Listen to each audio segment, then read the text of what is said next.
할렐루야. 지난 주일 오후 예배 시간에 이 본문 말씀을 통해서 말씀을 드렸습니다마는 다시 한 번 더 말씀을 드리고 또 주신 말씀의 은혜를 받기를 원합니다. 오늘 이 본문 말씀에는 성전 기물 드린 놋바다 그리고 물두멍에 대해서 그리고 놋바다를 바치고 있는 12마리의 황소에 대해서 말씀을 하고 있습니다. 그 부분을 말씀을 좀 더 드리려고 합니다.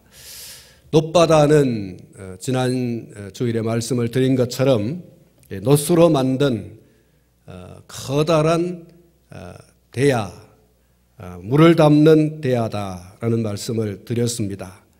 이 대야의 물은 제사장들이 제사를 드리거나 혹은 성전에서 봉사를 하려고 들어갈 때에 몸을 씻는 물이라고 했습니다.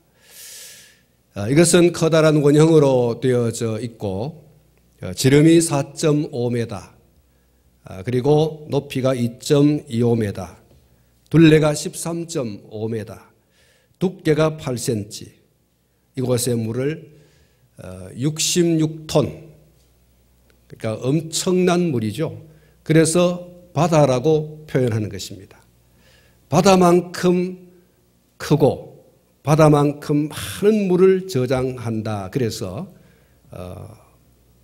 바다라고 그렇게 표현을 합니다. 이것을 번역하면 대야, 물을 담는 큰 그릇 이렇게 할 수가 있습니다.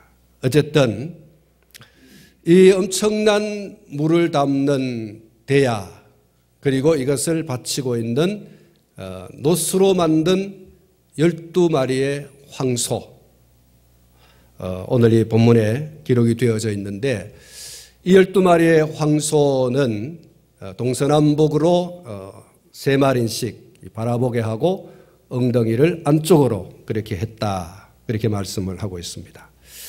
성경에는 이 놋을 하나님의 심판으로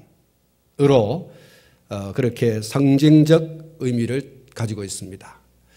신명기 28장 23절부터 24절에 내 머리 위의 하늘은 놋이 되고 내 아래의 땅은 철이 될 것이며 여호와께서 비 대신에 티끌과 모래를 내 땅에 내리시리니 그것들이 하늘에서 내 위에 내려 마침내 너를 멸하리라. 하나님께 불순종하는 사람들에게 심판하실 때 이 말씀을 하고 있습니다. 어떻게 심판할 거냐? 놋이 하늘에서 내려오듯 철이 하늘에서 내려오듯 그렇게 심판하겠다. 피할 수 없는 심판을 이야기할 때 놋을 이야기했습니다. 요한계시록 1장 15절 말씀에 보면 예수님께서 세상을 심판하시기 위해서 오시는데 그 모습을 이렇게 이야기하고 있습니다. 그의 발은 풀무불에 단련한 빛난 주석 같고, 예수님의 발이 풀무불에 단련한, 풀무불에 넣었다가 뺐다가 넣었다가 뺐다가 넣었다가 뺐다가 이렇게 아주 강하게 단련한 주석, 놋이죠. 놋발. 예수님의 다시 오시는 그 모습을 이렇게 표현하고 있어요. 심판하시는 주님으로 표현하는데 그 발이 놋과 같다. 그래서 이 놋은 성경에 여러 가지로 이렇게 설명을 하고 있습니다만은 가장 중요한 그 상징적 의미는 심판이라는 거죠. 심판. 그래서 이스라엘 백성들은 이 주석 혹은 이 놋을 하나님의 심판으로 이해를 했고 이 성경 저자들이 그렇게 또 표현을 했던 것입니다. 제사장은 이와 같은 의미를 담고 있는 이 놋대야를 바라보면서 인간의 죄를 향한 하나님의 심판을 의식하지 않을 수 없었어요. 이 커다란 놋으로 만든 대야를 보면서 하나님의 심판을 의식하는 거예요. 하나님의 전에 들어갈 때마다, 제사를 드리러 들어갈 때마다 인간의 죄를 향한 하나님의 심판이 얼마나 무서운가, 얼마나 두려운 일인가, 그것을 의식하지 않을 수 없었다. 또 그것은 의식해야 되는 거죠.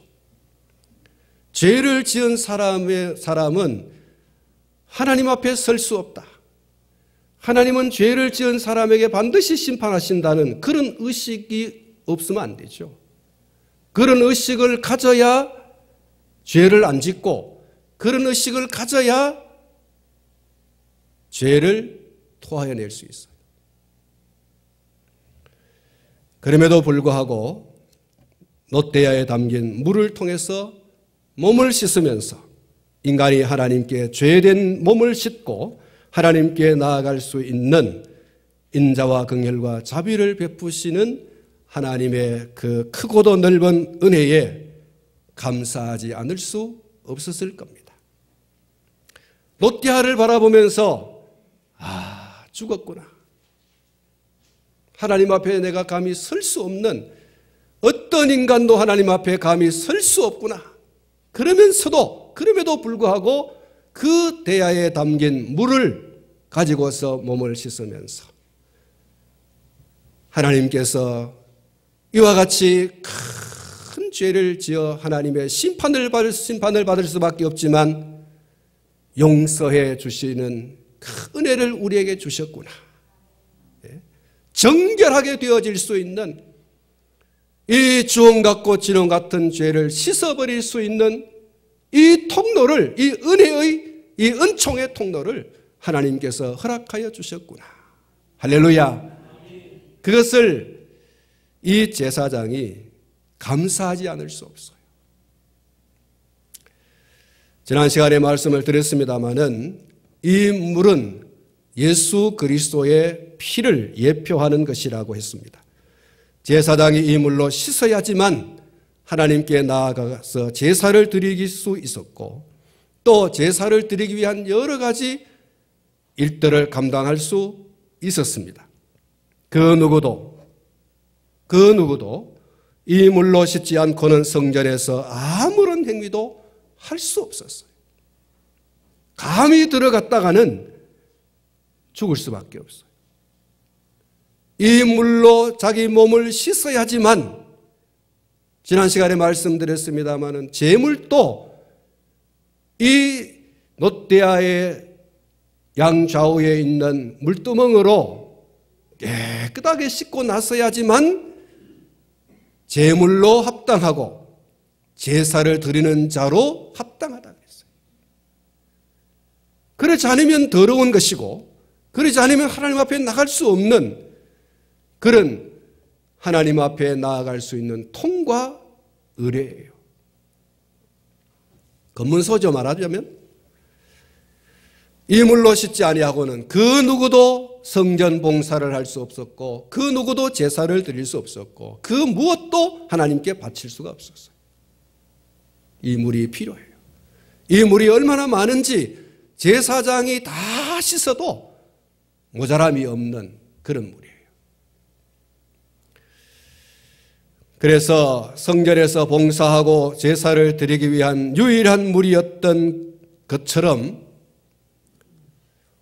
예수님의 보혈은 인간이 하나님께 나아가기 위한 유일한 통로이다.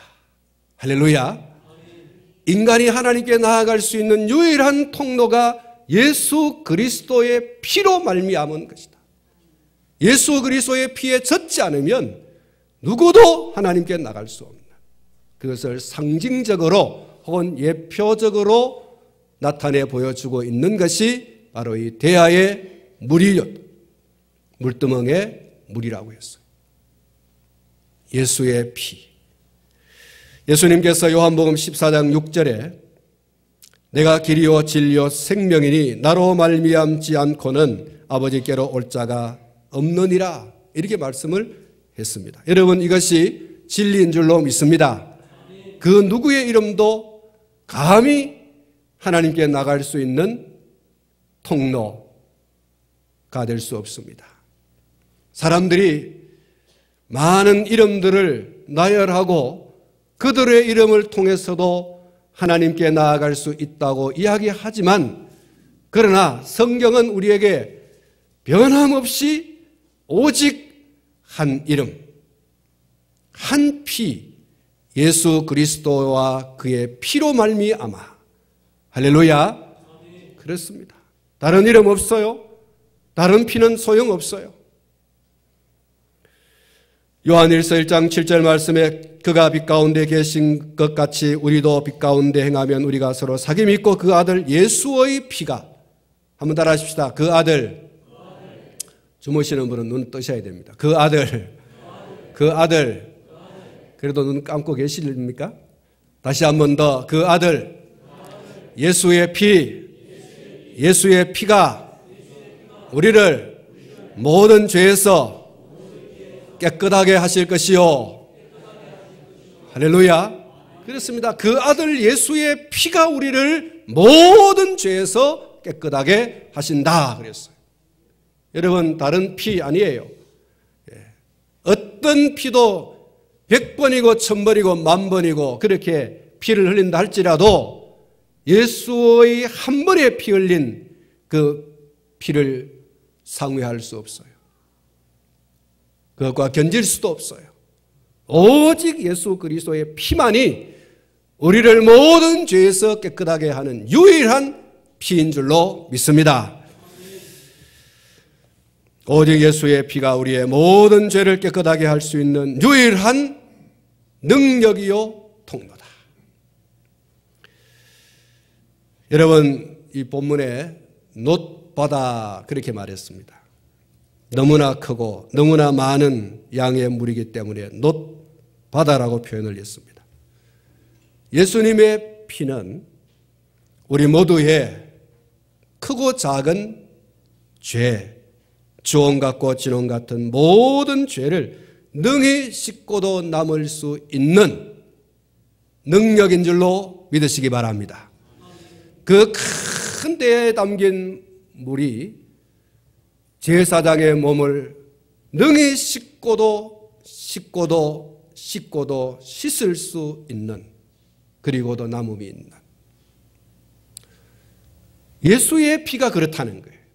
예수님의 피는 오늘 저와 여러분들이 베드로 사도가 말하는 것처럼 왕같은 제사장이에요. 여러분, 우리가 다 그리스도 예수 안에서 제사장이에요. 하나님께 나아가는 제사장들입니다. 우리의 모든 죄를 다 씻고도 남음이 있는 피, 그게 바로 예수의 피인 줄로 믿습니다.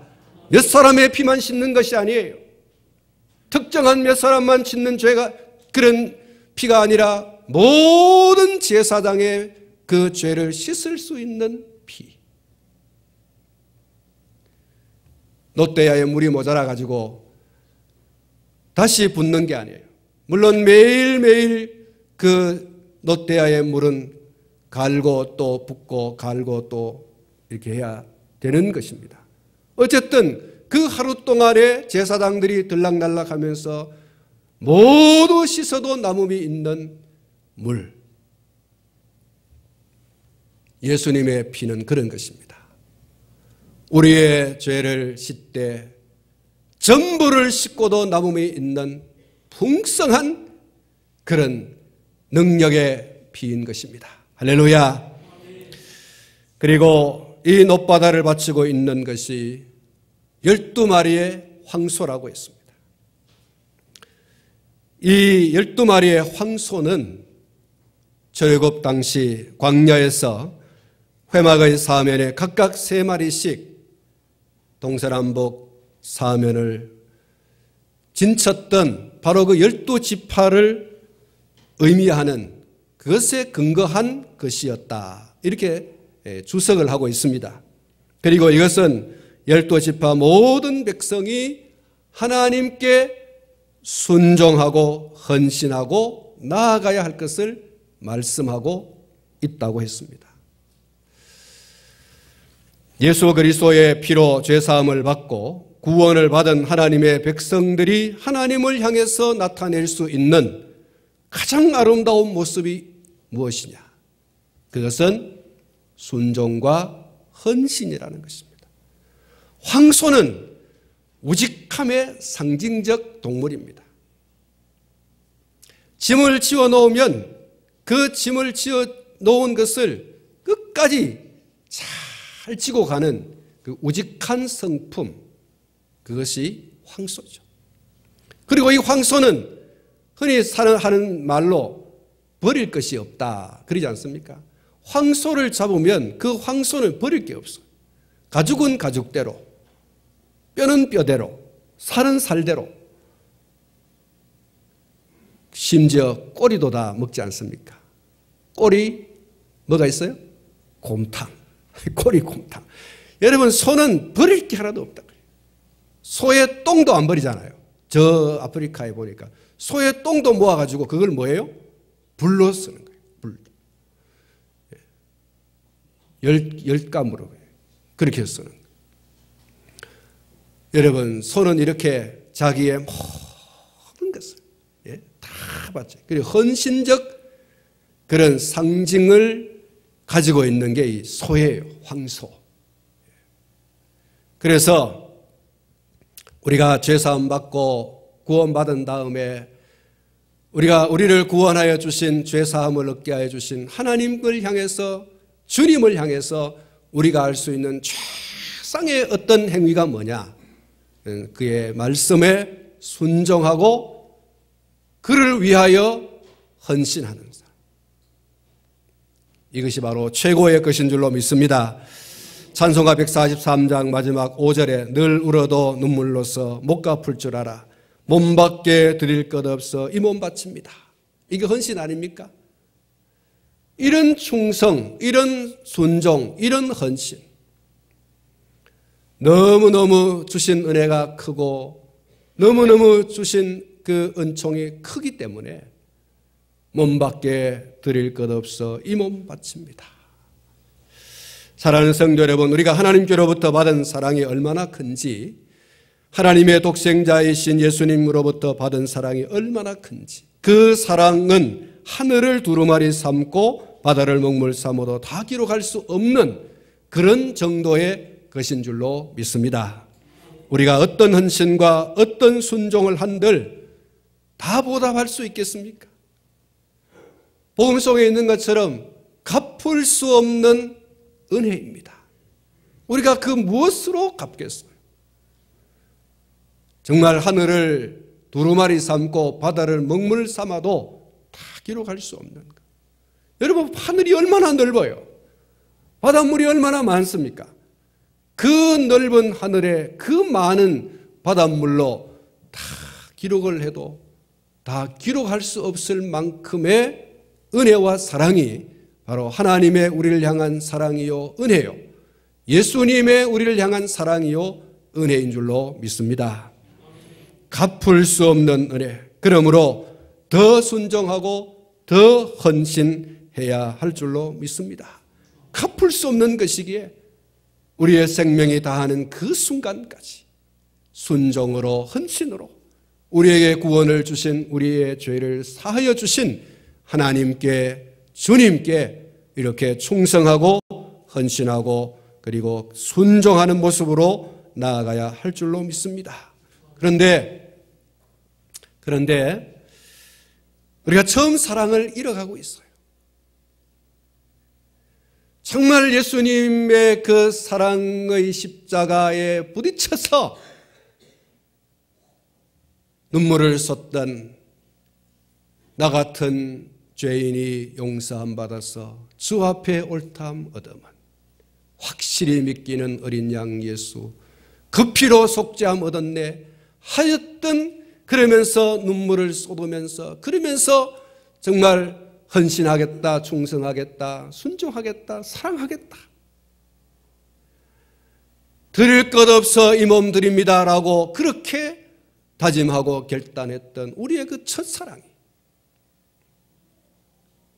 잃어가고 있다는 사실. 그 처음 사랑이 희미하여져 가고 있다는 사실.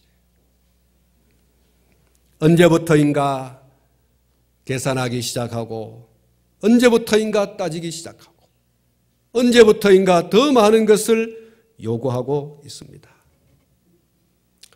그리고 온갖 핑계와 이유들로 순종과 헌신을 미루고 순종과 헌신에서 멀어져 가고 있다는 사실. 온갖 요구들이 우리에게 얼마나 많은지, 처음 예수를 믿었을 때에는, 처음 예수님을 만났을 때에는, 처음 그 십자가에 부닥쳤을 때에는 웬 말인가, 웬 은혜인가, 우리가 이렇게 참 너무 고맙고 감사해서 눈물을 쏟고, 예? 이렇게 했던 우리가 말이죠. 시간이 지나면서 세월의 두께를 쌓아가면서 우리는 언제부터인가 조금씩 그런 사랑에서 멀어져 가고 있어. 그런 사랑에서 희미하여져 가고 있어. 마치 이스라엘 백성들처럼 하고 있습니다. 이스라엘 백성들이 엘림을 지나서 시내산에 도달하기 전에 신광에 들어서자 그 광야길이 장난이 아니에요. 이런저런 걱정과 염려에 사로잡히게 되고 하나님에게 대한 믿음을 마침내 그것이 능가해버려요. 염려와 걱정과 근심이 그 광야길을 바라보는 순간에 하나님의 그 은총과 그 은혜, 그 출애굽의 놀라운 역사가 묻혀지기 시작하는 거예요.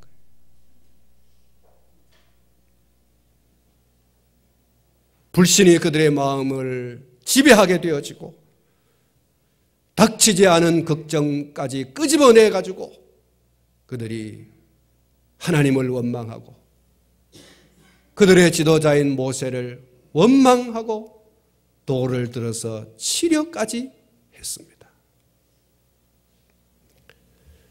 출애굽기 16장 1절부터 3절 말씀에 이스라엘 자손의 온 회중이 엘림에서 떠나 엘림과 시내산 사이에 있는 신광야에 이르니 애굽에서 나온 후 둘째 달 15일이라.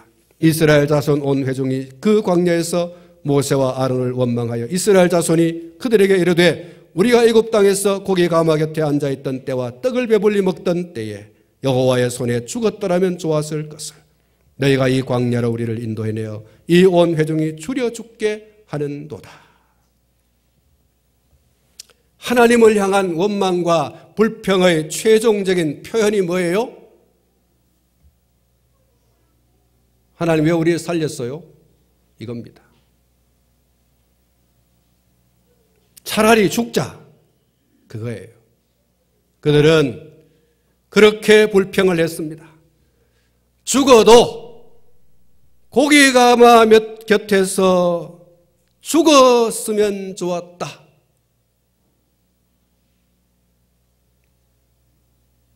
죽어도 고기 가마 곁에서 죽고 싶다.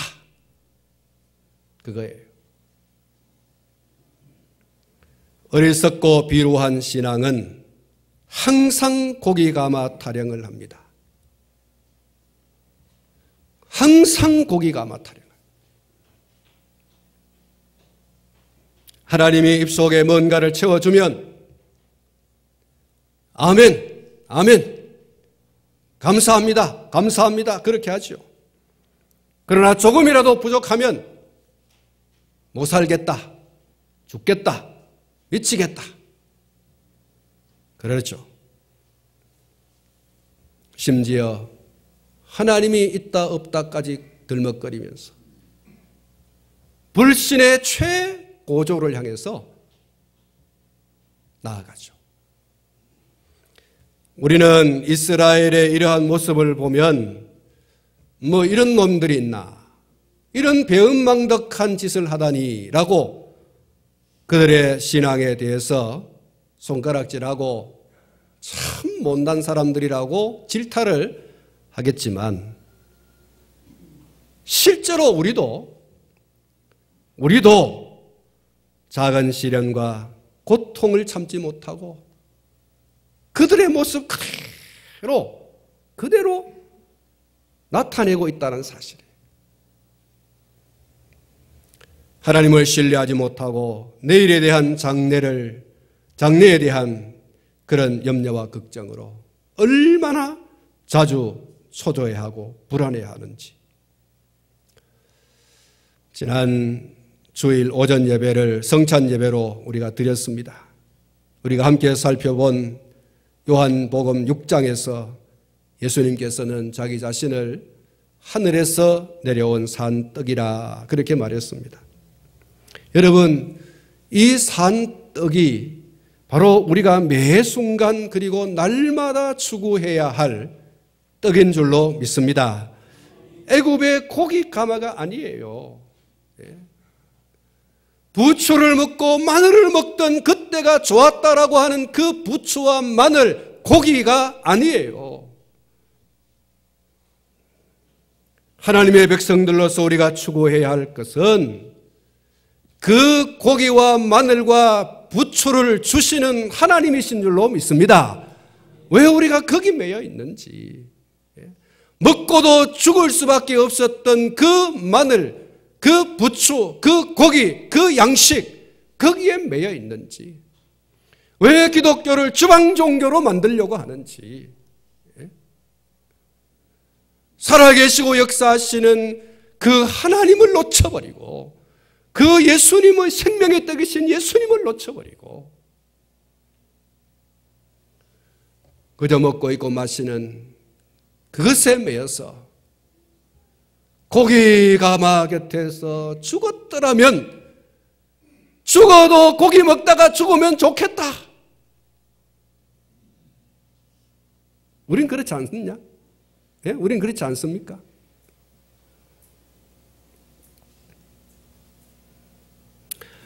여러분, 오늘 저와 여러분이 하나님을 더 소유하고 싶습니다. 예수님을 더 알고 싶습니다. 예수님을 더 소유하고 싶습니다. 그렇게 될 줄로 믿습니다. 그래야 되는 거예요. 바울 사도는 그랬습니다. 예수님을 더 알기 위해서 이 세상과 세상에 속한 것들, 내가 추구해왔던 그 모든 것들을 버리고 또 버리고 버리고 또 버리고 배설물처럼 버리고 또 버리고 예수를 더 소유하고 싶다는 거예요. 그 산떡을, 그 영원한 생명을 주시는 예수를 더 소유하고 싶다.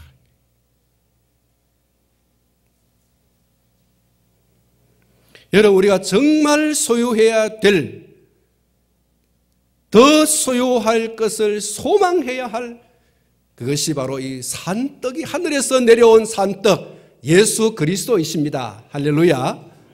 고기 가마가 아니라 그 고기를 주시는 하나님, 출애굽의 역사를 이루신 그 하나님을 여러분 다 믿고 의지해야 하는 거예요. 왜 앞으로 다가오지 않는 미래의 그 염려와 걱정까지 끄집어 당겨가지고 못 살겠네, 죽겠네, 미치겠네. 왜 그러냐?